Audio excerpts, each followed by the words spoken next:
মানুষের জীবনে সম্পর্কের ভেতর সবচেয়ে বড় পরীক্ষা আসে রাগ, অভিমান আর ভুল বোঝাবুঝির সময়। তখন প্রতিশোধ নয়, বরং ক্ষমা করার সিদ্ধান্তই অনেক সময় বদলে দিতে পারে পুরো সমাজের চেহারা। ইসলাম আমাদের শেখায় ক্ষমা শুধু একটি মানবিক গুণ নয়, বরং এটি আল্লাহর কাছে অত্যন্ত প্রিয় একটি আমল। পবিত্র কোরআন ও হাদিসে ক্ষমাশীল মানুষের জন্য রয়েছে বিশেষ মর্যাদা ও পুরস্কারের ঘোষণা। মানুষকে ক্ষমা করলে আল্লাহ কী পুরস্কার দেন সে সম্পর্কে বিস্তারিত থাকছে ডেস্ক রিপোর্টে।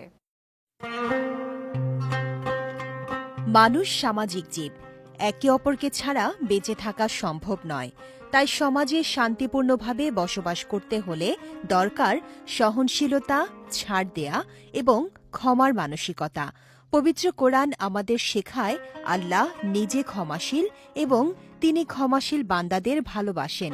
তাই একজন মুমিনের অন্যতম গুণ হওয়া উচিত ক্ষমা করা। আল্লাহ তার প্রিয় নবীকে নির্দেশ দিয়েছেন ক্ষমাশীলতা অবলম্বন করতে, ভালো কাজের আদেশ দিতে এবং অজ্ঞদের এড়িয়ে চলতে। এতে বোঝা যায় ক্ষমা শুধু একটি গুণ নয়, বরং একটি উচ্চমানের চরিত্রের পরিচয়। যারা রাগ সংবরণ করে এবং মানুষকে ক্ষমা করে, আল্লাহ তাদের প্রতি সন্তুষ্ট হন এবং তাদের জন্য প্রস্তুত রেখেছেন বিশাল জান্নাত।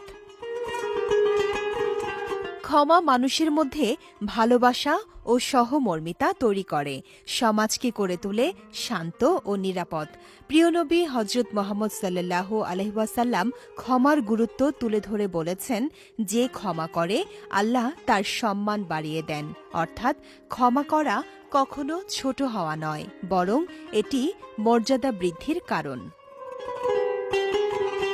বাস্তব জীবনে অন্যের ভুল, অন্যায় বা কষ্টদায়ক আচরণ মাফ করে দেয়া সহজ নয়। তবুও ইসলাম বারবার ক্ষমার শিক্ষা দেয়।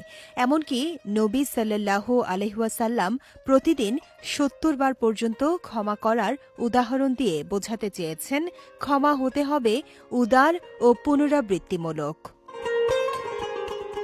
ক্ষমা করার মাধ্যমে মানুষের অন্তর পরিষ্কার হয়, হিংসা বিদ্বেষ দূর হয় এবং তাকওয়া বা আল্লাহ ভীতি অর্জন সহজ হয়। কোরআন বলছে, ক্ষমা করা তাকওয়ার সবচেয়ে নিকটবর্তী গুণ। সংক্ষেপে বলা যায়, ক্ষমা শুধু একটি মানবিক আচরণ নয়, এটি আল্লাহর কাছে প্রিয় একটি আমল। এর মাধ্যমে মানুষ দুনিয়ায় পায় শান্তি আর আখিরাতে পায় সম্মান ও পুরস্কার। বিজয় টিভি নিউজ ডেস্ক।